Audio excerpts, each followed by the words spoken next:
आज हम आपके लिए एक ऐसी घटना ला रहे हैं जो एक जंगल में घटी है।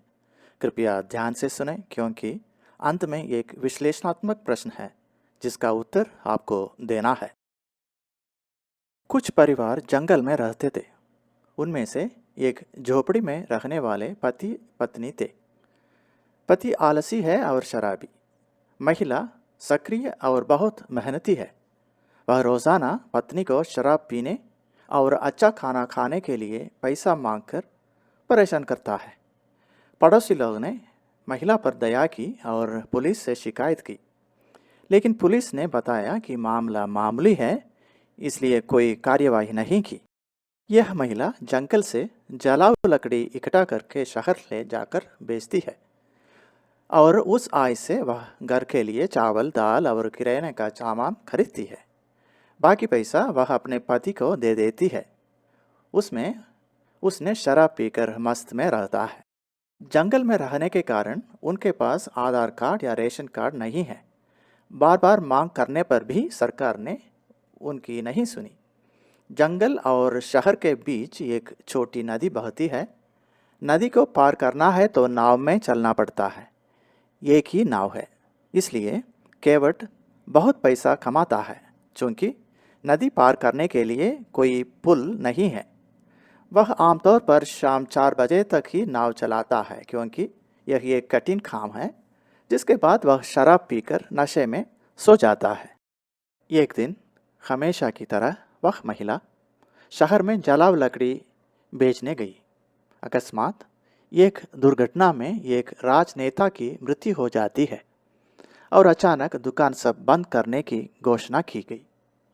यह महिला अपने नियमित ग्राहकों को जलाऊ लकड़ी बेचने में सक्षम थी, लेकिन घर की कोई ज़रूरत का सामान नहीं खरीद सकती थी क्योंकि सभी दुकानें बंद थी।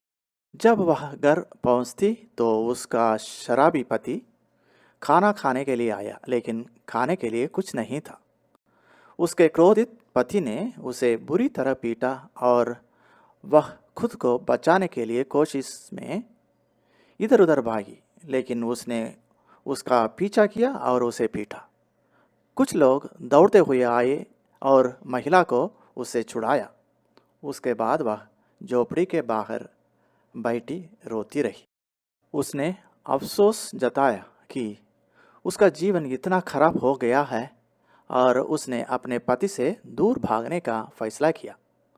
वह इस नतीजे पर पहुंची कि अब वह उसे और बर्दाश्त नहीं कर सकती।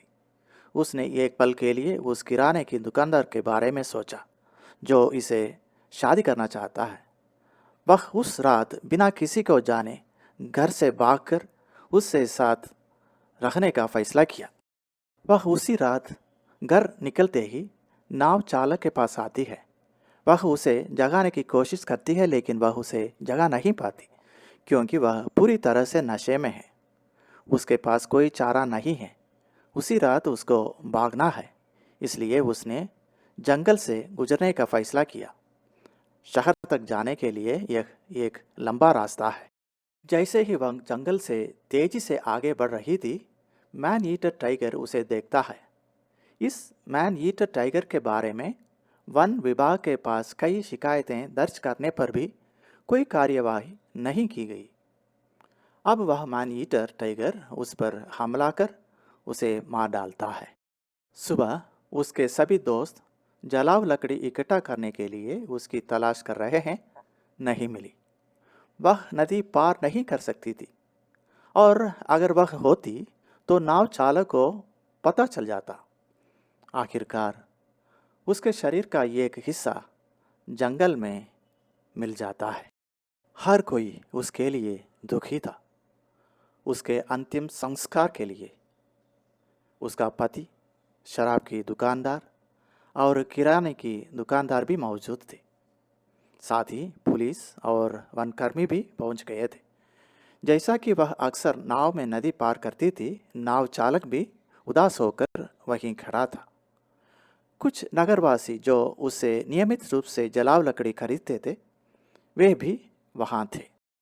अब बताइए, इस मासूम महिला की मौत का जिम्मेदार कौन है? क्या यह उसका पति है? किराने की दुकानदार, राज्य शराब, वन विभाग, राजनेता, पुलिस विभाग, पर्यावरण विभाग जिसने उन्हें जंगल में रखने की अनुमति दी, नागरिक आपूर्ति विभाग जो रेशन कार्ड की जारी नहीं किया, हाईवे विभाग जो पुलों का निर्माण नहीं किया, या अंतर्देशीय जल परिवहन विभाग जिन्होंने नावों की व्यवस्था नहीं की, या और कोई? इसके लिए कौन जिम्मेदार है? कृपया मामले को गहराई से जांच करें और अपनी राय कमेंट बॉक्स में पोस्ट करें। उस महिला की मौत किसने की?